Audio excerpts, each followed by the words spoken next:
अहो हे बघा, वृंदाच्या प्लॅन नुसार तुम्ही तेजसला आत्ताच्या आत्ता फोन करून सांगा की आई तुम्हाला त्याला भेटायला मनाई करतेय. सांगतो थोडा वेळ जाऊ दे ना सुवर्णा. कशाला वेळ वाया घालवताय? प्लीज करा ना त्याला फोन, प्लीज करा. आता काय जीव घेणार आहेस का माझा? हे बघा, थांबला तो संपला, त्यामुळे वेळ वाया घालवू नका. मी करतो म्हणजे करतो. कल करे सो आज, आज करे सो अब. मी जर का आत्ता तेजसला फोन केला ना तर त्याच्यावरती माझं वाईट इम्प्रेशन पडेल असं मला वाटतं. ते मला काहीही माहित नाही. तुम्ही तेजसला फोन आत्ताच्या आत्ता करा म्हणजे करा. हे बघ, एक गोष्ट लक्षात घे की तेजसला आत्ता जर का मला काही माहित नाही. तुम्हाला सांगितलं कळत नाही का?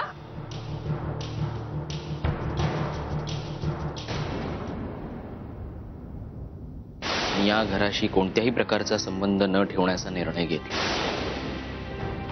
तेजसराव, मी हात जोडतो तुमच्या पुढे. इथे सगळं व्यवस्थित झालंय. हवं तर वृंदातर्फे मी तुमची माफी मागतो. हे बघ, मी पण माफी मागतो. वृंदा यापुढे असं काही करणार नाही. हा, अरे आत्ताच तुला जावई बापू म्हटलं ना, असं एका क्षणात फरक कार्य करतोस बाबा मला. हे बघा सासूबाई, ही मुलगी माझ्या घरी येऊन माझ्या बाबांशी कशाही प्रकारे बोलते आणि तिला या सगळ्याचं कोणत्याही प्रकारचं वाईट वाटत नाही याचं मला नवल वाटतं. त्यामुळे तुम्ही माफी मागून काही उपयोग नाही. तुझी नाडकर्णींकडे जाऊन प्राचीचं लग्न मोडायची हिंमत झाली कशी ग?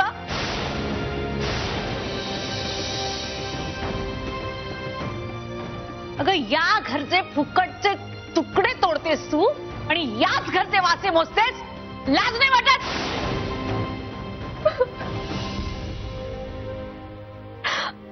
प्राची, तू रडू नको, शांत हो. का रडतेस तू? आई, मला नाही वाटत आता माझं लग्न जमेल. आई, आधी वृंदा बहिणीलाही लग्न नको होतं. आता बहुतेक भाऊजींना पण हे लग्न नकोय. कार्टे, तुझी आई आहे ना तुझ्या पाठीशी, आणि त्या फुकट्याला आपल्या घरात काही किंमत आहे का? पण आई, तेजसवर वृंदा बहिणीचा खूप प्रभाव दिसतो आणि त्यात ती काय त्याच्या बाबांची फेवरेट स्टुडंट ना. मग तो तिचंच ऐकणार. म्हणजे एकूण काय माझं लग्न होणार नाही. अगं बाई, तुझं लग्न कोणाचाही बाप थांबवू शकत नाही. मग तो फुकट्या जावई असू दे ती दळभद्री सून. कळलं तुला? हे कर, चल. पाय धर.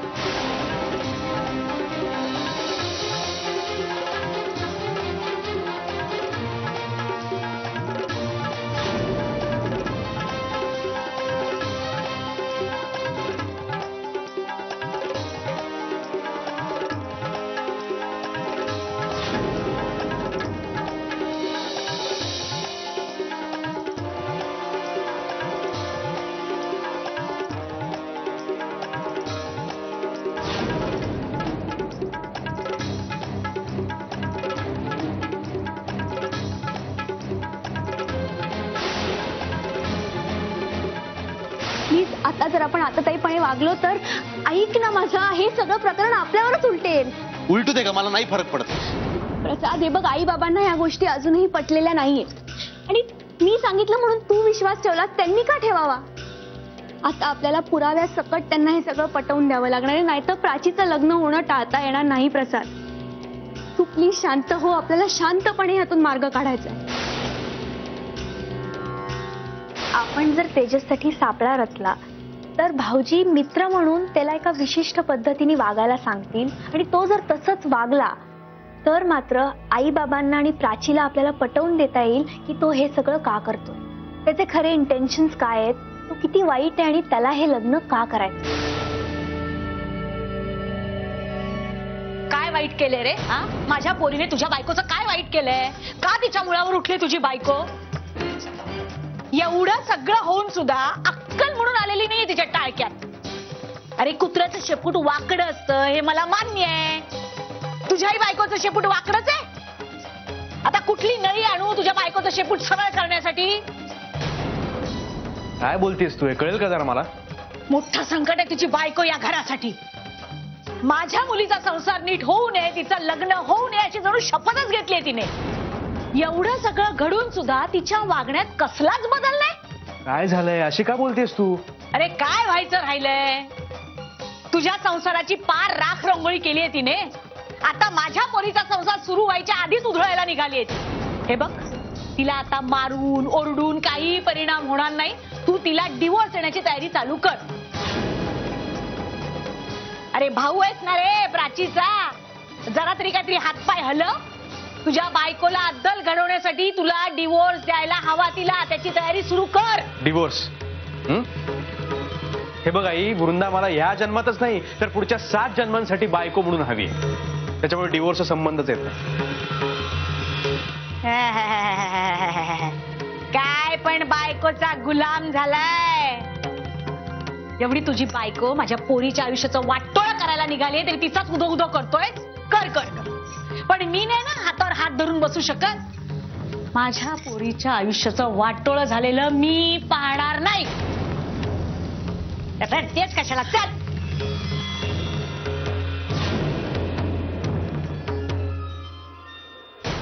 अहो तेजसराव, मला आज जमणार नाही यायला. का हो? काय सासूबाईंना तसं वाटणं स्वाभाविक आहे नाही का? म्हणजे त्यात त्यांचं काही चुकलंय असं मला वाटत नाही. कसं आहे की तुमच्या बरोबर मी ड्रिंक्स घेणं त्यांना योग्य वाटत नाही आणि त्यांचं मन मलाही मोडता येत नाही. हो पण असं कसं बोलताय? मला तुमच्याशी महत्वाचं बोलायचंय. पाहिजे तर मी बोलू का मिसेस चोरगेंची? अहो नको नको, तुम्ही कशाला उगाच टेन्शन घेताय? नको नको, राहू द्या राहू द्या. ठीक आहे ठीक आहे, मी बोलतो त्यांच्याशी. तुम्ही नका टेन्शन घेऊ. ठीक आहे, आता तुम्हाला बोलायचंच आहे तर बोला ना सासूबाईंशी. हा करा फोन त्यांना, बघूया काय म्हणतायत त्या. बरं. हा बरं.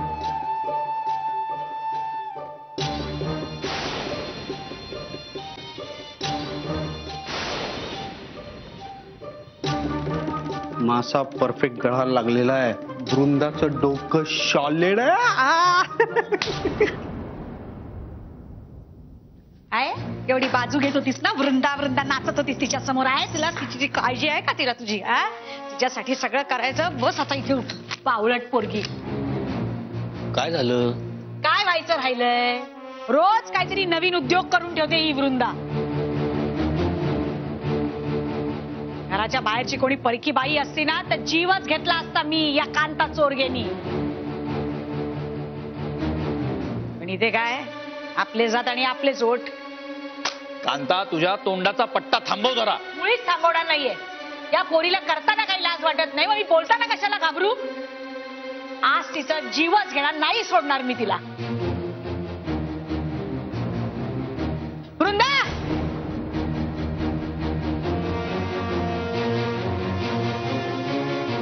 काय झालं आई? लाज नाही वाटत तुला वर तोंड करून विचारायला काय झालं म्हणून? अगं, ज्या थाळीमध्ये खातेस त्याच थाळीमध्ये तू. आई प्लीज.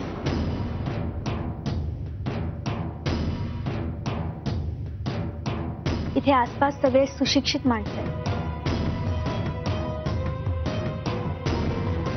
त्यामुळे आपण चाळीतून आलोय हे त्यांना कळायलाच हवंय का? अगो बाई, आता तू शिकवणार आहेस का मला शहाणपणा? आई, मी तुमच्यापासून हातभर अंतरावरच आहे, प्लीज ओरडू नका.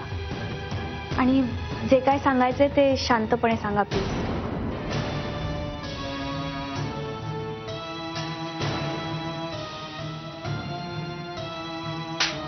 कांता, काय करतेस तू हे?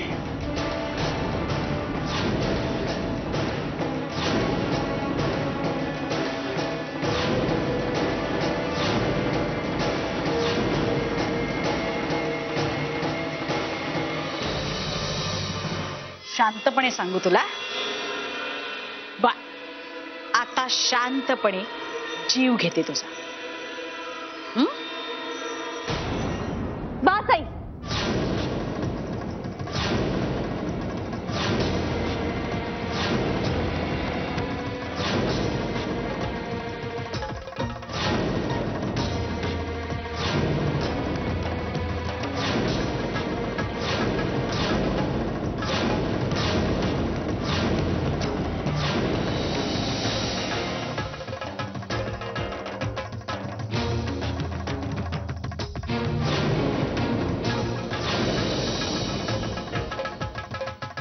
आजपर्यंत मी खूप ऐकून घेतलं, पण आता नाही.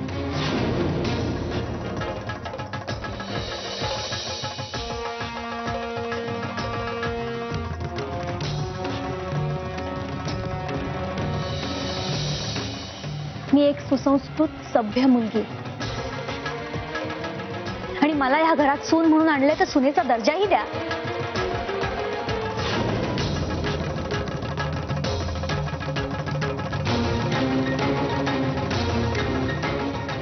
तुम्ही मला गुलामासारखं वागवलं कारण मी तुम्हाला मला गुलामासारखं वागवू दिलं,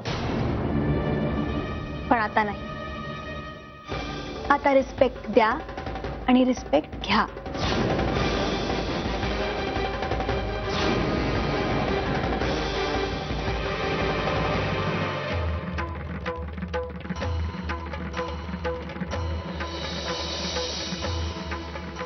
आपण कोणाच्याही अंगावर हात उचलायचा नाही असं मला माझ्या आईबाबांनी लहानपणापासून शिकवलंय.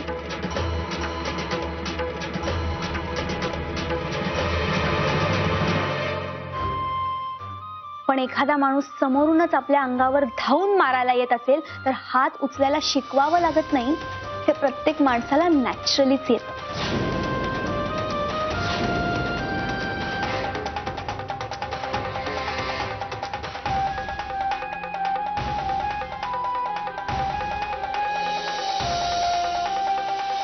त्यामुळे तुम्ही आता तुमचा मान ठेवून वागा, कारण मला तुमच्या अंगावर हात उचलायचा नाही.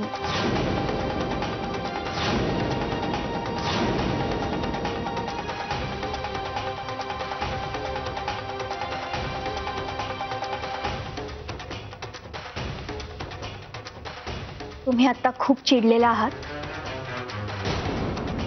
आपण नंतर शांतपणे बोलू.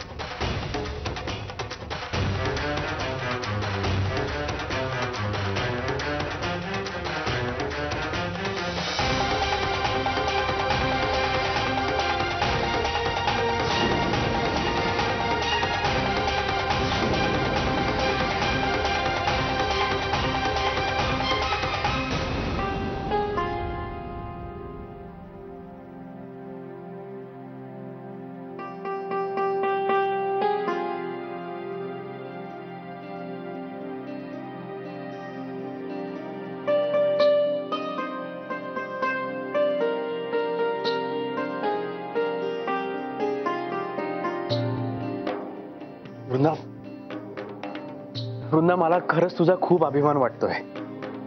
अगं, तुझ्यावरती एवढा प्रसंग आला, तू धीराने खंबीरपणाने त्याला तोंड दिलंस. म्हणजे मी तुझ्या या खंबीरपणाला सॅल्यूट करतो वृंदा. आणि हे सगळं बघून मला पुन्हा एकदा नव्याने तुझ्या प्रेमात पडावंसं वाटतंय. प्रसाद, तू माझ्यावर जो विश्वास दाखवलास त्याच्याचमुळे हे सगळं करायची हिंमत झाली माझी. आणि तसंही बायकोचं घरातलं स्थान हे नवरा तिच्याशी कसं वागतो ह्यावरूनच ठरतं.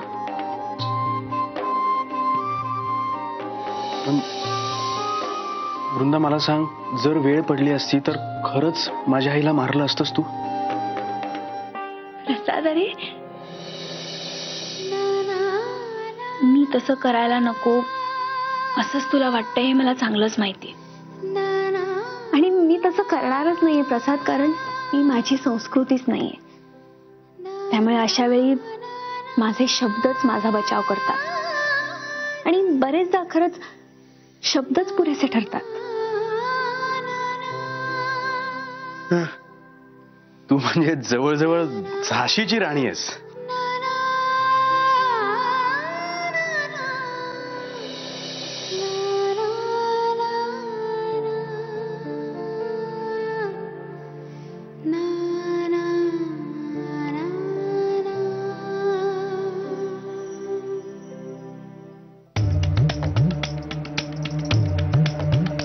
आता काय वृंदा मला मारेपर्यंत तुम्ही वाट बघणार आहात का? आज तिने मला मारलंय, उद्या ती तुम्हाला मारेल. आई, वृंदांनी तुला मारलं नाहीये, उलट तूच तिला मारलेस. ती फक्त तसं बोलली. अगं, ती आज बोलली, उद्या करायला मागे पुढे बघेल का ती? ते काही नाही. घराच्या बाहेर काढा. वृंदाने आत्ताच्या आत्ता माझी माफी मागायची, नाहीतर हे घर सोडून जायचं. तसंही जमणार नसेल तर मी आणि प्राची कायमच या घरातनं निघून जातो. हे बघ कांता, आता प्राचीला घेऊन कुठे जाणार आहेस तू? कुठेही जाईन मी. आणि आम्ही दोघींनी कुठे जाऊ नये असं जर तुम्हाला वाटत असेल तर त्या वृंदानी पाय धरायचे माझे आणि माझी माफी मागायची, नाहीतर हे घर सोडून जायचं. तुम्ही बोला हो, तुम्ही सांगा तिला माफी मागायला. कांता, नक्की काय झालंय मगाशी? तू आरडाओरडा करत का आलीस ते आधी सांग. तिला आधी घराच्या बाहेर काढा. तिला घराच्या बाहेर काढलं की मी सगळं सांगेन. सुवर्णा, जा वृंदाला घेऊन ये. हो.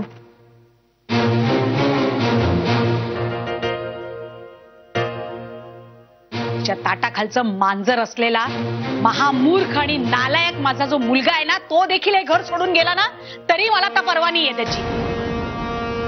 माझ्याच घरात राहते आणि मलाच मारण्याची धमकी देते ही. आणि एवढं होऊन इथे सगळ्यांनाच तिचा पुळका आहे.